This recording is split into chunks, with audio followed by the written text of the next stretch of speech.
Esta serie se titula Controlando Nuestro Yo. Es una serie que creo yo va a durar entre 7 u 8 semanas, quizás 9. Esta es la tercera semana y como siempre lo hago, me gusta recapitular. ¿Ha visto que en las series se recapitula?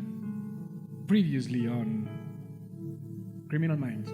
No sé qué le gusta ver a usted, pero previously on Controlando Nuestro Yo. Entonces le voy a contar lo que ha pasado. En Controlando Nuestro Yo leímos una carta en el libro de los Romanos. Pablo le escribió a la iglesia de Roma. El apóstol Pablo, en mi opinión, el mayor cristiano de todos los tiempos.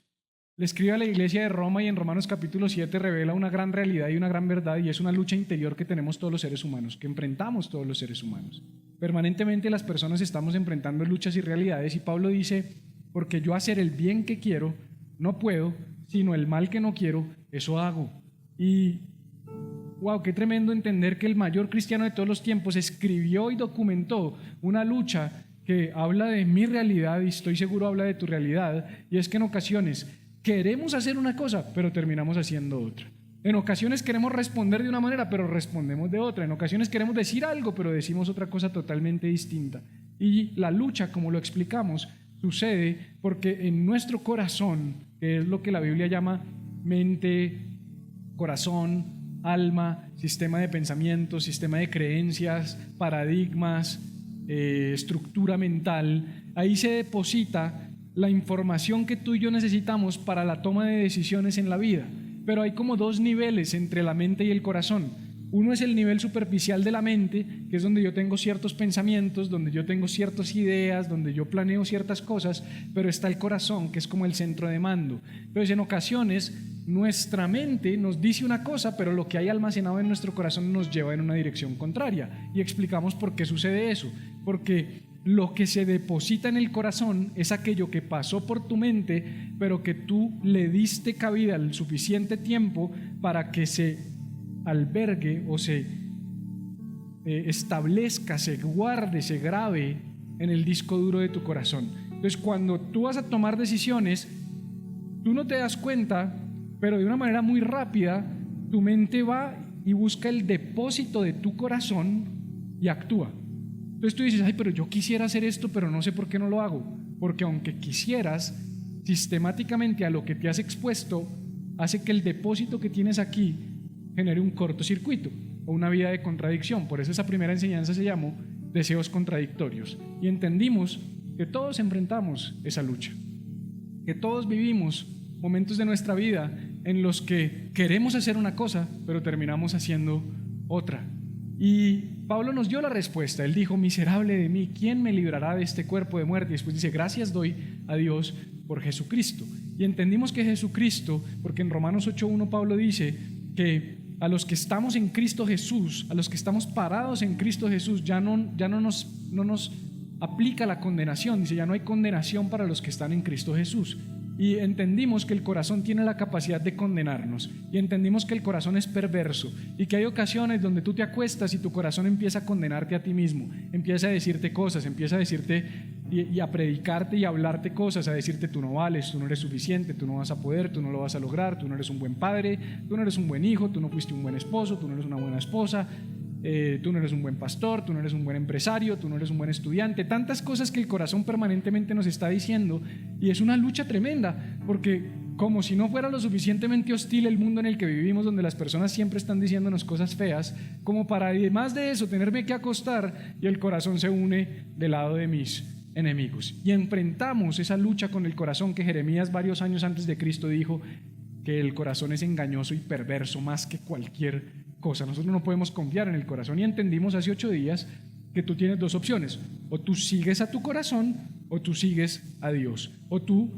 metes tu mente en el sistema de pensamientos del mundo y de tu corazón y sigues tu corazón, o metes tu mente en el sistema de pensamientos que es según Dios y sigues al Espíritu Santo. Y que dependiendo de la decisión que tú tomes, vas a poder tener o no herramientas para controlar tu yo y para gobernar sobre esa lucha interior que todos enfrentamos. Ahora, como recapitulación, eso es lo que hemos venido desarrollando dentro del marco de la serie, pero hoy quiero darte un arma poderosa. La enseñanza de hoy la hemos titulado el arma secreta. Y quiero darte un arma que Pablo nos da después de haber reflejado o presentado esta lucha interior, y él nos dice, hay un arma poderosa, hay un arma con la que todos contamos, es un arma secreta, es un arma que si la tenemos, que si contamos con ella, vamos a poder gobernar y vamos a poder controlar sobre nuestros deseos, sobre nuestros impulsos, sobre nuestros pensamientos y en últimas sobre nuestra vida, porque quien gobierna y controla su corazón, gobierna y controla su vida. Y en Romanos 8:15 Pablo dijo, pues no habéis recibido el espíritu de esclavitud. Entonces fíjate que Pablo está diciendo, mira, tú no has recibido el espíritu de esclavitud, hay un espíritu de esclavitud, hay un poder de esclavitud, hay algo que recibimos en algún momento de nuestras vidas, que se depositó en nuestros corazones, que nos esclavizaba ¿a qué? Al miedo. Dice, tú ya no recibiste el espíritu de esclavitud para estar otra vez en temor, en miedo, para ser gobernado y paralizado por el miedo. A veces el miedo no nos deja actuar, el temor no nos deja actuar, el temor no nos deja comportarnos como queremos. Y él dice, tú ya no recibiste ese espíritu de esclavitud para estar en temor, sino, en cambio, hemos recibido el espíritu de adopción por el cual clamamos, diga clamamos, Abba Padre. El espíritu de adopción por el cual clamamos, Abba Padre. Te invito a orar conmigo en esta mañana, Señor. Yo te pido que nos hables y que hables a nuestro espíritu, a nuestro corazón, a nuestra mente. Señor, hoy dejamos por un momento en stand-by todas las cosas que nos afligen, que nos preocupan, que nos ocupan, y nos conectamos contigo durante los próximos minutos para que este mensaje haga algo en nuestras vidas, en nuestra mente, en nuestros corazones, y nos ayude a ser mejores personas. De eso se trata todo esto. Jesús, gracias te damos en el nombre de tu Hijo Jesús. Amén. Yo he aprendido mucho sobre la relación de Dios con nosotros, sus hijos, en la paternidad, en ser padre. Yo pues fui padre muy joven, yo fui padre a los 17 años. Mi hija Rebeca, que ya tiene 18 años, y Benjamín, que tiene 12 años, va a cumplir 12 años, ¿verdad? Yo soy un excelente papá, no se rían de mí, por favor. No me juzguen. No me juzguen porque me siento mal. De hecho, una de las cosas con las que más lucho es con eso, ¿sabe? Corazón sí que me ha dicho que soy mal papá toda mi vida. Tanto que mi esposa me tiene que decir, eres un excelente papá, eres un buen papá, eres buen papá para tus hijos, pero el corazón siempre eres pésimo papá, has hecho un mal trabajo. Bueno, esa es otra historia. No se burlen de mí, eso es lo que causan cuando se burlan de mí. Entonces Benjamín es bien particular, pero no traigo una foto de Benjamín y no de Rebeca, no porque lo prefiera a él que a ella, sino porque primero Rebeca está en esa edad donde pongo una foto de ella, pues mejor dicho me toca irme de la casa a mí. Y segundo, porque en la edad en la que está Benjamín, pues él está empezando a transicionar hacia su adolescencia, está en su preadolescencia, y aún tiene cosas que son bien especiales que teníamos nosotros cuando éramos niños y que se han venido perdiendo, y los que tienen hijos grandes ya saben de lo que les voy a hablar.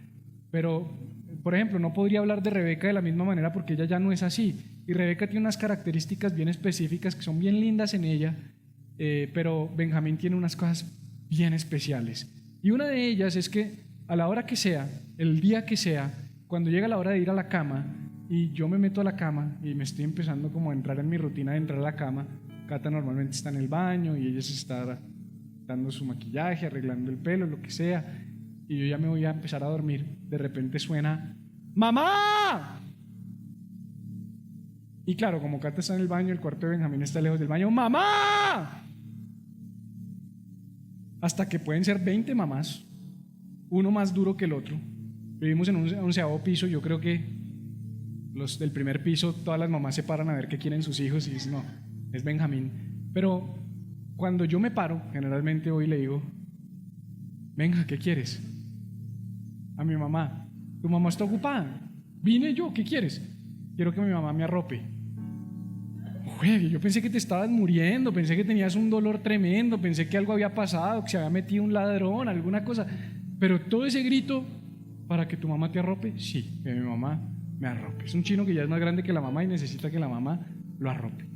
Cuando la mamá lo arropa, viene el segundo grito, ¡Ma! Agua, quiero agua. Y yo digo, hombre, pero ya está muy grande como para estar pidiendo agua y para estar pidiendo que lo arropen, pero, ¿sabes? Cuando yo pienso en nuestra relación con Dios y en la forma como nosotros nos relacionamos con Dios cambiamos tanto con el tiempo, empezamos a distanciarnos tanto de esa forma de relacionarnos con nuestros padres. Hay conversaciones que yo tengo con Benjamín. Benjamín tiene una memoria prodigiosa, pero él se aprende todos los nombres de todos los jugadores de las ligas europeas. O sea, Benjamín se sabe todos los equipos, cómo se forman, qué formación tiene, dónde juegan, si es izquierdo, si es derecho, si es lateral, si es central, cuál es la velocidad promedio del jugador, de todos los jugadores. O sea, él puede hablar contigo de fútbol horas. Y a mí me da risa porque a veces yo peleo mucho con Benjamín, porque yo soy, no quiero herir a nadie, guarde su corazón, pero yo soy del mejor del mundo, de Cristiano Ronaldo, obviamente. Y a Benjamín le gusta, es que no lo voy ni a decir, no es digno de ser mencionado aquí. Entonces peleamos, nos agarramos y nos agarramos mal. O sea, cuando se trata de hablar de fútbol en mi casa, Catalina tiene 2 niños chiquitos, eso es así, y nos agarramos y peleamos. Pero entonces él se pone a hablar con Cata. Imagínate que Hazard hizo no sé qué, hizo hat-trick. Cata no sabe ni qué es un hat-trick, ella piensa que eso es un sombrero y un truco y una vaina así. Y hizo hat-trick y el doblete de yo no sé quién y el acumulado y el histórico y esto y lo otro. Y yo me pongo a ver a Benjamín hablándole de fútbol, le puede hablar horas. Y él está convencido, no le digan nada porque está arriba, él está convencido de que realmente a su mamá le interesa. O sea, que realmente a ella le importa, que para ella es como, cuéntame más, o sea, necesito saber más. De verdad Hazard hizo hat-trick y en serio van a transferir a Mbappé. No, mejor dicho, eso se va a acabar el mundo, tremendo. Él está y cuando yo lo oigo hablando con su mamá, que no podría importarle menos, yo la tengo adoctrinadita, eso sí, menos mal, para que ella defienda a Ronaldo cuando yo no estoy.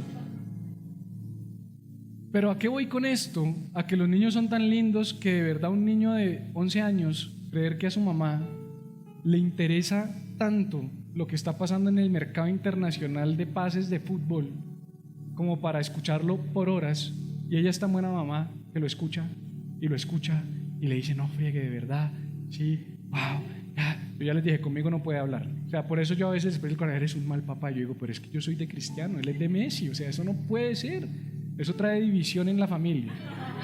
Eso es del diablo, de verdad, eso es del diablo. ¿Me acompañan a orar para que la Juventus gane la Champions?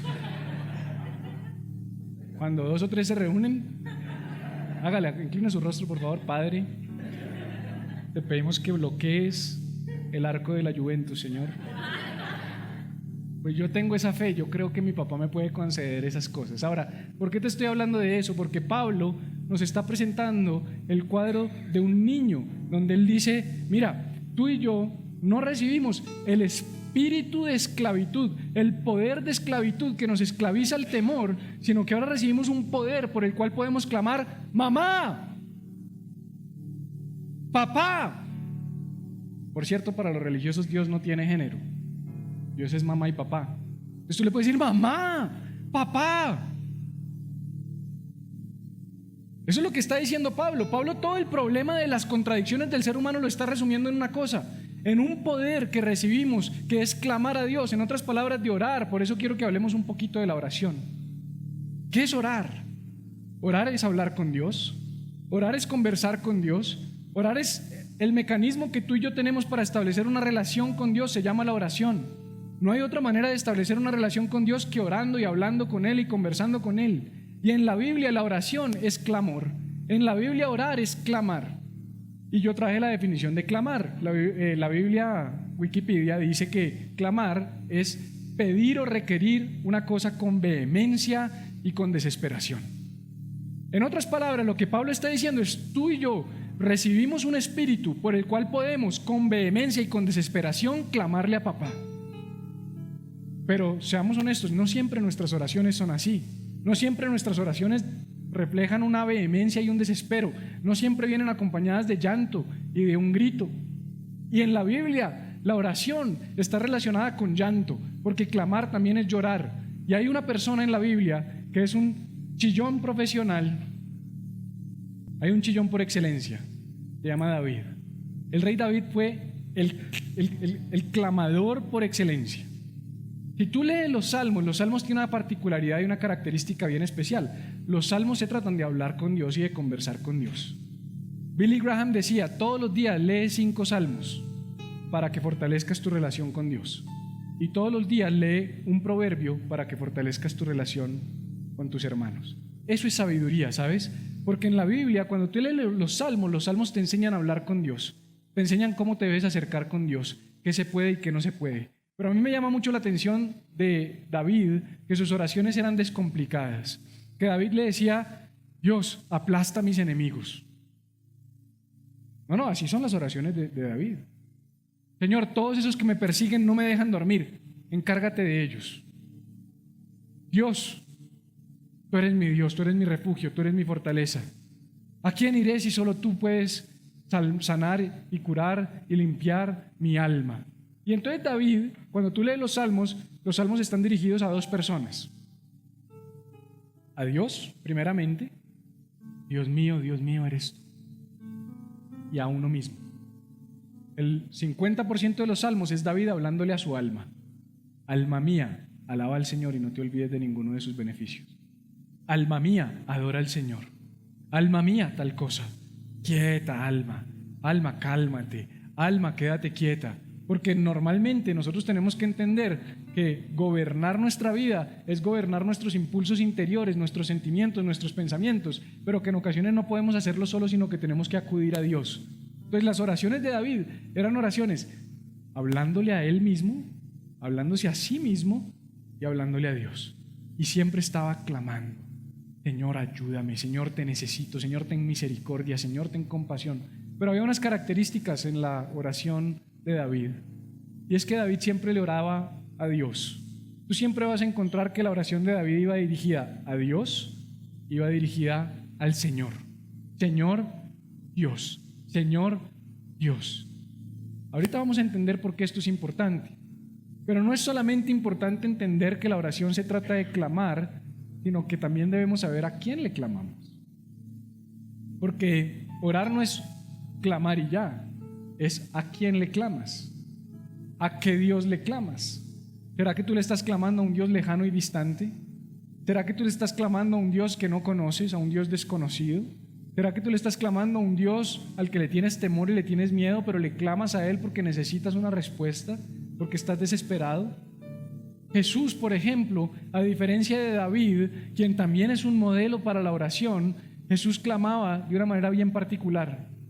La Biblia dice que Él se apartaba a orar, que Él buscaba lugares solitarios para hablar con su Padre y que permanentemente Él estaba conversando con Dios. Pero las oraciones de David y las oraciones de Jesús tienen una gran diferencia. Por ejemplo, las oraciones de David iban dirigidas a Dios, pero las oraciones de Jesús iban dirigidas a papá. Y todas las oraciones que tú encuentras en la Biblia registradas, las oraciones registradas en las que Jesús se dirigió al Padre, que tú puedes ver y leer a Jesús hablando con Dios, Él lo hizo dirigiéndose a Abba, Padre, Papito, Papá. Todas menos una. Hubo una oración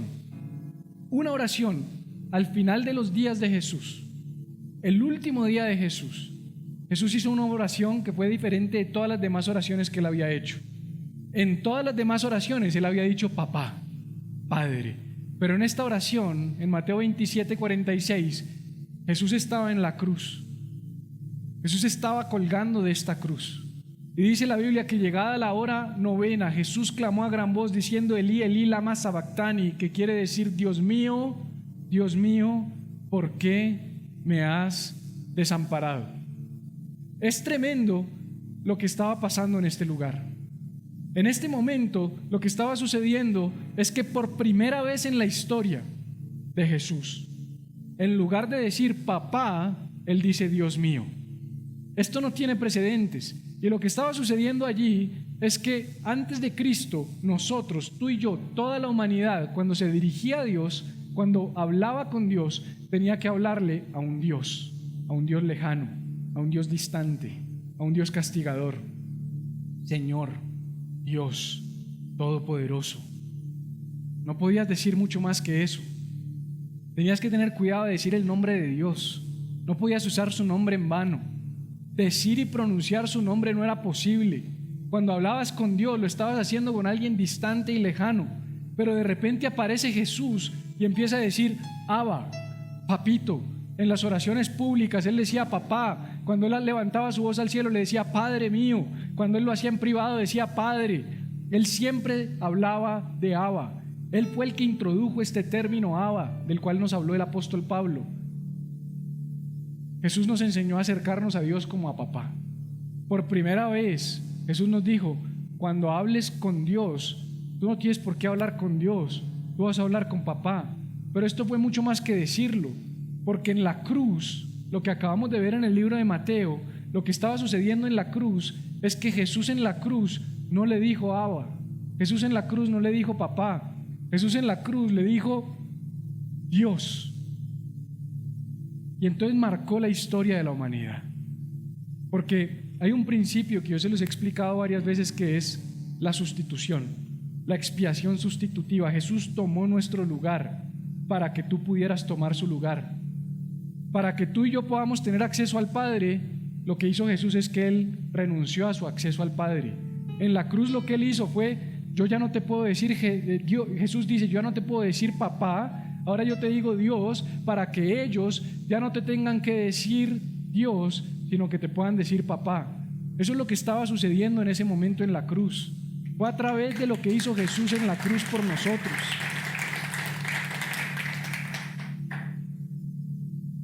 Esto es muy profundo.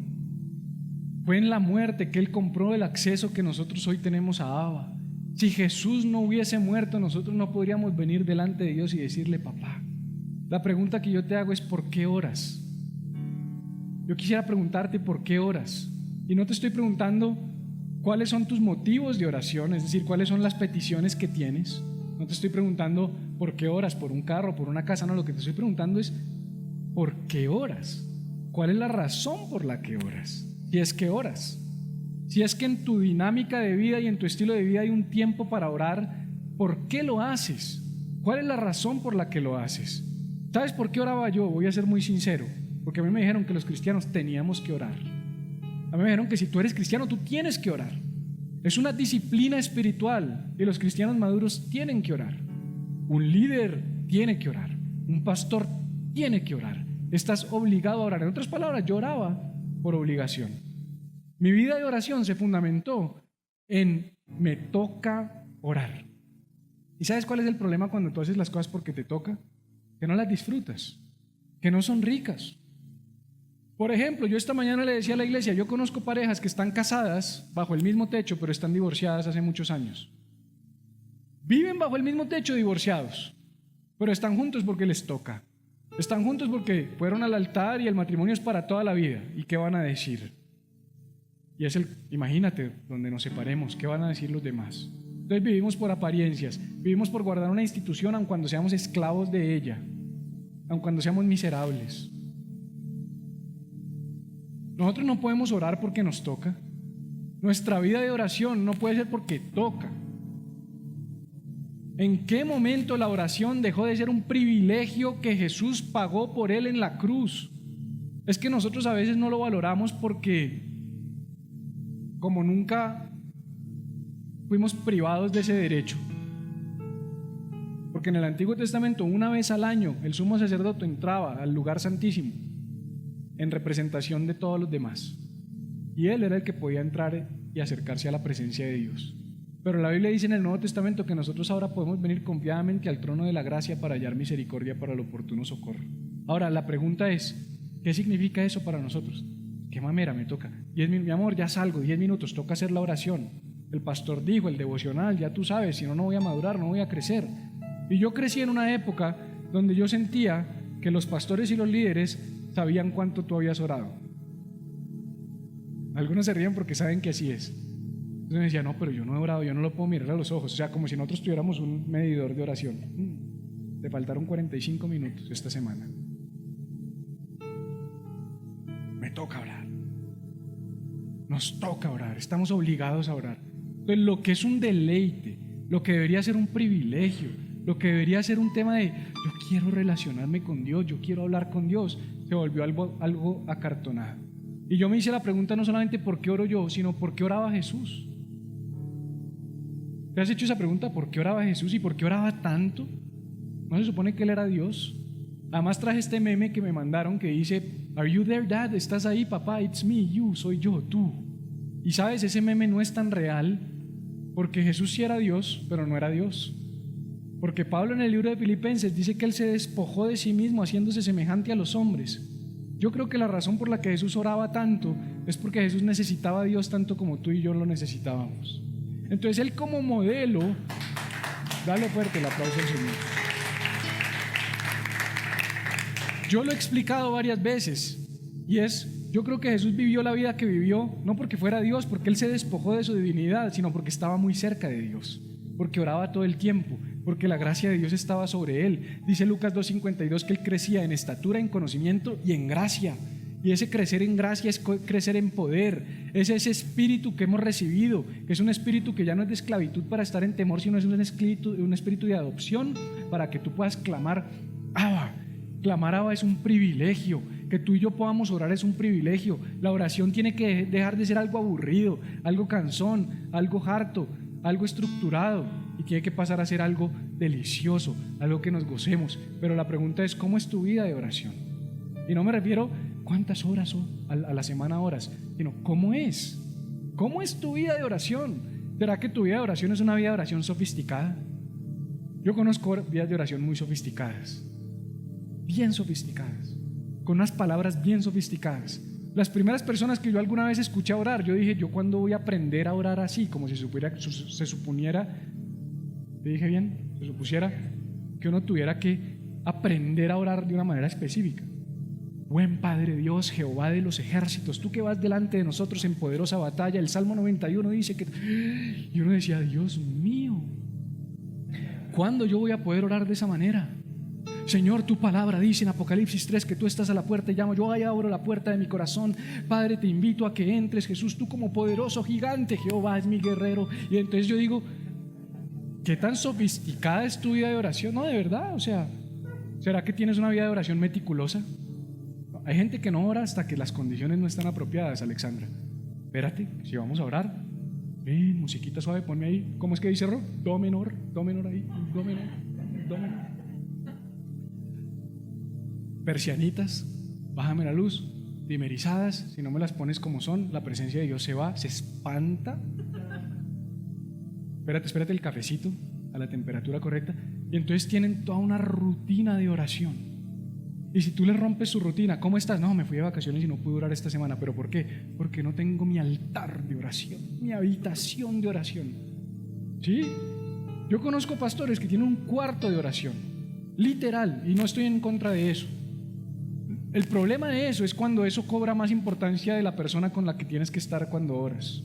¿Qué es más importante, el altar? ¿Qué es más importante, la luz? ¿Qué es más importante, la música? Por eso esta mañana, cuando no estaban sonando las cosas, salí de la oficina. Algunos me vieron un poco molestos. Sí, yo me enojo con facilidad. Yo se los he dicho. Si usted me ve bravo, pues además me había cascado en la rodilla. Por acá le dije allá, yo me casqué en la rodilla.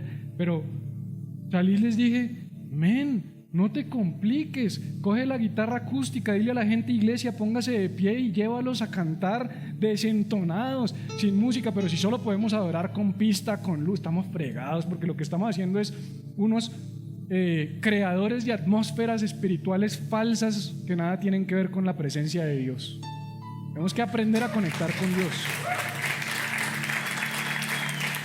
¿Será que tu vida de oración es muy educada?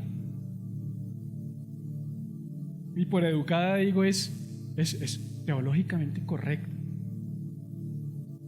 Cuidado, Juan. El otro día te escuché orando y dijiste: Espíritu Santo, ayúdame. No se le ora al Espíritu Santo, Juan. Se le ora al Padre por el Hijo con el poder del Espíritu Santo. Corrige tu oración, Juan, porque si no nadie te va a escuchar. No, y es que se ríen porque así es. A mí me lo dijeron.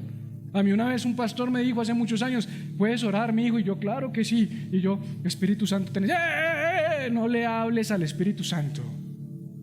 Bueno, perdón.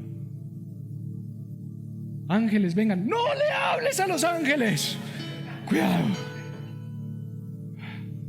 Y yo entiendo que hay que tener un entendimiento de la teología. Yo entiendo eso. Yo soy teólogo, a mí me gusta este asunto.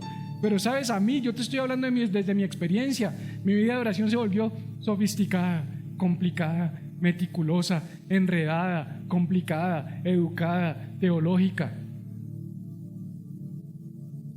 Me pegué en la rodilla. Jehová Jireh, sáname. ¡Hey! Jireh es el que provee, no seas bruto. Rafa es el que te sana. Le oraste al Dios incorrecto, como si tuviéramos las estampitas de órale a este, órale a este, órale a este. Es un solo Dios, un solo mediador entre Dios y los hombres. Jesucristo, hombre, Jesús, ayúdame que me casqué en la rodilla, punto. No tienes que decir más. Pues es lo que yo creo, es como yo lo entiendo. ¿Será que somos muy analíticos en nuestra oración? No, yo creo que lo que yo estoy viviendo es porque yo hice esto y esto, y cómo le voy a pedir a Dios esto y esto si yo hice esto y esto y esto. Imagínate a Benjamín diciendo: mamá no contestaba a llamarle al celular. Mamá, ¿estás en el cuarto? Sí. ¿Qué pasa, Benjamín? Mamá, ven, la temperatura de mi habitación está levemente por debajo de lo que yo quisiera. En otras palabras, mamá, está haciendo frío, tengo frío, y las cobijas han descendido por mi cuerpo. ¿Puedes venir a organizármelas en la posición correcta? Porque así a veces queremos orarle a papá, así a veces queremos hablar con papá. Cuando el chino lo que dice es: ¿me arropas? ¿Ya? Y lo que Pablo está diciendo es: tú y yo recibimos un poder que nos permite clamarle a él, papá. En otras palabras, deja de hablar como tan enredado, que yo creo que Dios está como diciendo: ¿qué es esta vaina? Y por eso yo quiero que aprendamos de Jesús, porque Jesús fue claro. Jesús dijo: dejen que los niños vengan a mí, porque de los tales es el reino de los cielos. En otras palabras, Jesús dijo: cuando orar es venir a Jesús, orar es venir a Dios, orar es venir a Él. Y Jesús dijo: dejen que los niños vengan, porque es de los tales. Cuando dice los tales, lo que está diciendo es los que son como ellos. Y yo me puse a pensar: ¿cómo son los niños? Y ahí vine con todo este cuento de la historia que les conté de Benjamín, y se me ocurrió hacer un ejemplo para ustedes, y es cómo es la vida de oración de un niño. Entonces, para responder esta pregunta, yo le voy a pedir a mis modelos, Benjamín y Marco. Démosle un aplauso a Benjamín y Marco, por favor.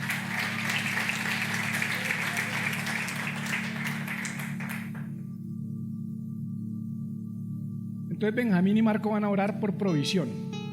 Yo soy Dios. En este ejemplo yo soy Dios, y entonces ustedes van a orar para que yo traiga provisión a sus vidas. ¿Cómo oraría un adulto? Señor, yo sé que eres nuestro proveedor, tú eres el dueño del oro y la plata. Tu palabra dice que el trabajador es digno de su salario, y yo he trabajado. Señor, yo he sido fiel diezmador. Dios mío, tu palabra dice que nunca has dejado desamparado al justo. Hoy, en el nombre de Jesús, yo te pido que me proveas para mi necesidad. Señor, mira mis ofrendas. Dios, yo sé que tú hiciste pobre para que yo fuera rico. ¿Y cómo oraría Benjamín? Papá, tengo hambre.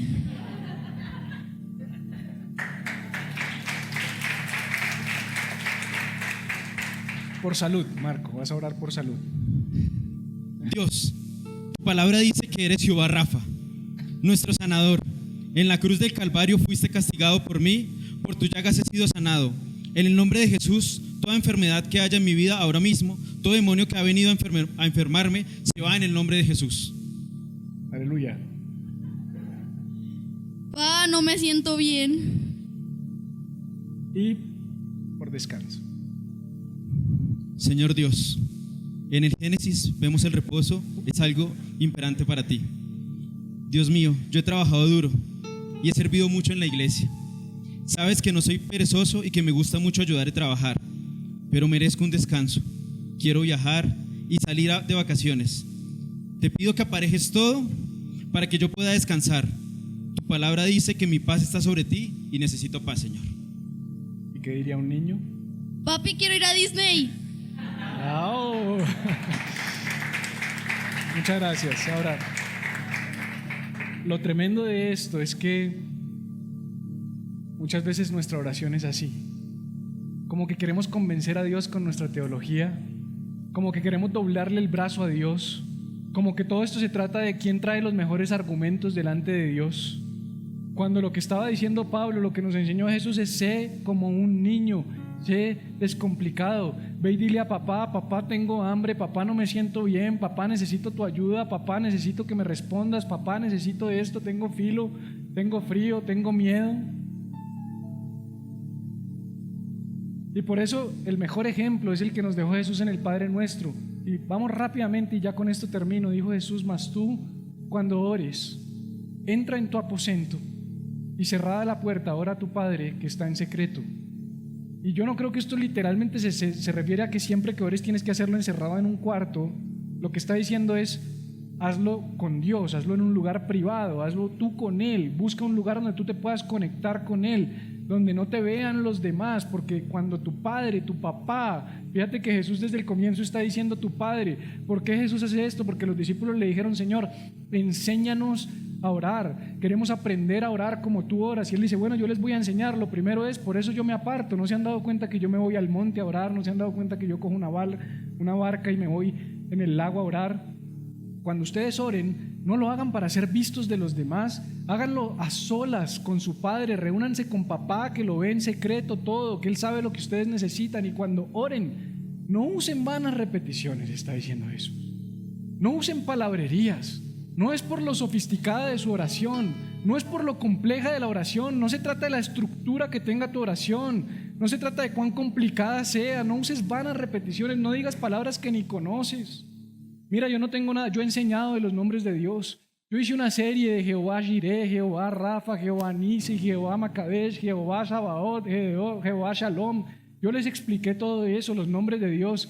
Pero conocer más de Dios tiene que llevarnos a actuar no como Marcos, sino como Benjamín. Conocer más de Dios justamente lo que tiene que hacer es: Señor, tengo filo, yo sé que tú eres proveedor, provéeme. No, Señor, yo he diezmado, yo he trabajado, yo he sido fiel, yo he sido generoso. Es como si tratáramos de poner a 10 contra la pared y contra las cuerdas. Esa no es nuestra tarea, es decirle: papá, necesito, yo sé que tú todo lo puedes. Benjamín me pide vainas que yo no le puedo dar. Y yo no sé si ustedes como padres a veces han tratado de embarcarse en algún asunto para darle a sus hijos algo que ellos quieren que ustedes no les pueden dar, porque uno dice: ¿cómo no se lo voy a dar? Y la Biblia dice: si ustedes, siendo malos, saben dar buenas cosas a sus hijos, cuánto más su Padre que está en los cielos, que no es malo, que es bueno, no les va a dar a ustedes todas las cosas que ustedes le pidan. Y por eso dice: no uses vanas repeticiones. Otra versión dice: no parlotees, no hables como un lorito. No se trata de cuánta palabrería tú traigas delante de Dios, se trata de ser simple. Y cuando lo hagas, no te hagas semejantes a los que hablan palabrerías, porque Él ya sabe todo lo que tú tienes necesidad, Él ya sabe todo lo que está pasando en tu vida.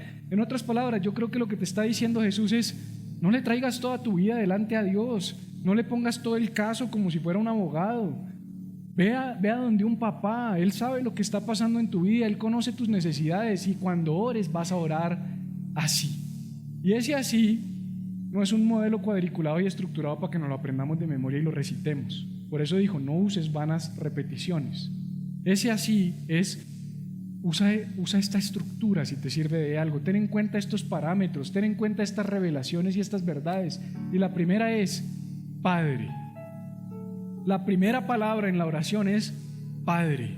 Cuando tú ores, di papá, papá mío, papá nuestro que estás en los cielos, buen Padre, buen papá, que estás en un lugar grande, que tienes dominio sobre todas las cosas, pero que eres mi papá por encima de todo, que eres papito por encima de todas las cosas. Santificado sea tu nombre, venga tu reino. Me llama la atención que la primera petición de Jesús en la estructura del Padre Nuestro es: venga tu reino. Es: antes de pedirte por mis deseos, por mis necesidades, por mis caprichos, quiero es que venga tu voluntad a mi vida. Quiero es que vengan tus planes a mi vida. Por eso la semana pasada cerramos la enseñanza diciendo: ¿qué sigue, papá? ¿Qué es lo que dice Eugene Peterson en Romanos 8:15? Abba Padre, él pone, es una exclamación como de niños que dice: ¿qué sigue, papá? ¿Y ahora qué, papá? ¿Qué va a pasar hoy, papá? ¿Para dónde vamos hoy, papá? Por eso cuando Jesús nos enseñó a pedir por el pan, por el sustento, por la provisión, nos enseñó a hacerlo por el pan ¿de qué? De cada día. Pero sabes, nosotros a veces queremos pedir por el pan de mañana, por el pan de pasado mañana, por el pan del otro mes, por el pan del otro año. Y mi hijo, por ejemplo, nunca me pide nada más de lo de hoy. Si a Benjamín se le rompen los zapatos, que pasa seguido porque juega fútbol, uno le compra unos zapatos para el matrimonio nuestro y los volvió nada. Los volvió una nada. Y él solo dice, se los quita así, los tira y dice: se rompieron, cámbielos. Pero nosotros, ¿cómo oraríamos? Papá, me quedan 6 meses y medio de suela. al ritmo que yo camino, en 6 meses me vas a tener que comprar zapatos. Pero el pediatra dijo que en la tasa que yo tengo de crecimiento ya no voy a hacer 7, sino voy a hacer 7,5. Y mis gustos para dentro de 7 meses y medio, porque estoy madurando, ya no me va a gustar tanto el anaranjado, sino me va a gustar más el verde militar. Entonces ve consiguiendo, no funciona así. El niño te dice el día que se le rompieron los zapatos, se me rompieron. Necesito unos y necesito unos mañana, porque tengo partido. Y tú sales, mi amor, lo que haya que hacer, o sea, cerremos la iglesia, no importa, hay que conseguir zapatos al chino. Si nosotros siendo malos lo hacemos, cuánto más nuestro Padre. Pero no, Señor, necesito la provisión, Señor. Yo duré 2 años preocupado por la universidad de Rebeca, que está terminando su primer semestre. Y duré 2 años, ¿qué vamos a hacer, Cata, la universidad? Nosotros no podemos pagar una universidad. 2 años sin dormir. ¿Y de qué me sirvió preocuparme? De nada. Me salieron muchas canas, por eso me afeito, porque tengo muchas canas. Estoy como Doña Blanca, tengo muchas canas. Y no resolví nada. Y llegó el momento de la universidad. Yo le dije, ¿sabes qué, Rebeca? Pídele a Dios que me provea, porque si no, no hay universidad. ¿Y sabes qué pasó? Llegó la plata. ¿Cómo? No sé. O sea, realmente no sé. Pagamos la universidad, pero duré 2 años preocupándome. Nuestra relación con Dios debe ser una relación descomplicada. Señor, provéeme. Señor, necesito. Señor, tengo necesidad. Tú sabes lo que necesito, Señor. Necesito hoy. Mañana será otro asunto. Dice Jesús, dijo, bástale a cada día su propio afán. Y después dice, ay, perdóname las deudas, perdóname los pecados. Qué tremendo que una de las cosas que más aleja a la gente de Dios es su pecado. Pero Jesús está diciendo, mira, antes que nada, tú eres hijo. Primero pides pan, después pides perdón. Y muchos de ustedes no piden pan porque están avergonzados por lo que hicieron. Y Jesús dijo, no. Tú eres mi hijo. Hayas hecho lo que hayas hecho, para ti hay pan. Cuando estés llenito, hablamos. ¿Ya? Sí. Porque Jesús no nos corrompe. O sea, Jesús no está diciendo no tienes que pedir perdón. Él está diciendo, primero come, y después barriga llena, corazón contento. Ahora sí, bueno, vamos a hablar de eso que hiciste. Ah, sí, Señor, la embarré. Y hablemos de fulano que te hizo eso. No, Señor, aplástalo. Yo quiero la oración de David, Señor. Destrúyelo, Padre. No, ya no funciona así. Él también es mi hijo. Ok, bendícelo, Señor. Bendícelo, Padre. Te pido que lo bendigas. Esa es una conversación con papá. Esa es la conversación que papá quiere que tú tengas con él. Descomplicada, cero acartonada, libre. No nos metas en tentación. Líbranos del mal. Tuyo es el reino, tuyo es el poder, tuya es la gloria por todos los siglos de los siglos. Amén. Abba, Padre, tengo un poder para llamarte Abba, Padre. Tengo un poder para clamarte Abba, Padre. Pablo está diciendo, cuando tú recibes ese poder, tu oración deja de ser descomplicada, meticulosa, enredada, teológica, a un Dios lejano, y pasa a ser una oración de intimidad, inocente, a un papá que te escucha. Eso es todo lo que tú tienes que saber. El pastor, enséñame a orar. Háblale a papá de una forma inocente y descomplicada. Ve en la intimidad, háblale como le tengas que hablar, sé tú mismo. Todo el día te la pasas diciendo vulgaridades y cuando vas a hablar, buen Padre, Señor Jehová Dios. Y yo sé que hay gente que es irreverente en su conversación con Dios. Yo sé que hay gente que a veces uno la escucha hablar y como que choca. No, es que yo le hablo al pan así tal cosa, yo al man le digo tal cosa. Cuando el padre Linero sacó el libro del Man está vivo, un mundo de cristianos, ¿quién se cree ese tipo? Es que el man está vivo, qué irreverente. Pues a lo mejor el man conoce mucho más al man de lo que cualquier cristiano que se la pasa diciendo porque se trata de una relación descomplicada. Jesús está interesado en el corazón. Dios quiere conocer tu corazón. Dios quiere que tú seas tal y como eres delante de Él, que seas real, que seas genuino, que seas inocente, que vengas delante de Él como tú eres y que sepas por encima de todas las cosas que Él, que tu papá te escucha. Por eso Pablo terminó diciendo en Gálatas, dijo, y por cuanto sois hijos, Dios envió a vuestros corazones el espíritu de su Hijo. No es cualquier espíritu. El espíritu que habita dentro de ti se llama Jesucristo. es el Espíritu de Jesús. Por eso no importa si le oras a Jesús, si le oras al Espíritu Santo, si le oras al Padre, porque son lo mismo, son la misma persona, son el mismo Dios, hay un solo Dios. Tú tienes el Espíritu de Jesús dentro de ti, que por causa de ese Espíritu tú puedes clamar, Abba, Padre. Tú puedes decirle, Abba, papá, Abba, papito. Menos oraciones religiosas, menos oraciones estructuradas, menos oraciones enredadas, menos teología, menos doctrina, menos dogmas, más relación. Esa es la invitación que nos está haciendo el Espíritu Santo hoy. Yo amo la teología, yo amo estudiar la palabra, yo amo el griego, el arameo, el hebreo. A mí me encanta meterme en ese cuento, pero eso lo único que ha hecho con el tiempo es volverme más enredado en mi relación con Dios, como si esto se tratara de volvernos expertos en conocer de Dios y no conocer a Dios. ¿Sabes? No se trata de conocer de Dios, se trata de conocer a Dios. Y muchos teólogos conocen mucho de Dios, pero nunca han conocido al Dios vivo. Y yo quiero una iglesia donde todos, absolutamente todos los que estamos aquí, nos acercamos delante del Dios vivo, tengamos una relación con Dios vivo, hablemos con Dios vivo, conozcamos a Dios vivo y tengamos una relación con Él como con papá. Y de pronto la relación tuya con papá no ha sido buena. De pronto tu relación con papá no ha sido buena. Pero la pregunta es, si tu relación con mamá ha sido buena, bueno, entonces usa como ejemplo la relación con mamá y lleva la relación con mamá a papá y mamá Dios, porque Dios es mamá y papá. El Shaddai es un atributo de Dios que no solamente es el Dios todopoderoso, sino que es el Dios papá y mamá. Es el Dios que quiere cubrirte con sus alas. Dice que bajo la sombra de sus alas, como una gallina cubre a sus polluelos. Son cuadros bíblicos. Yo no estoy hablando nada que no sea bíblico.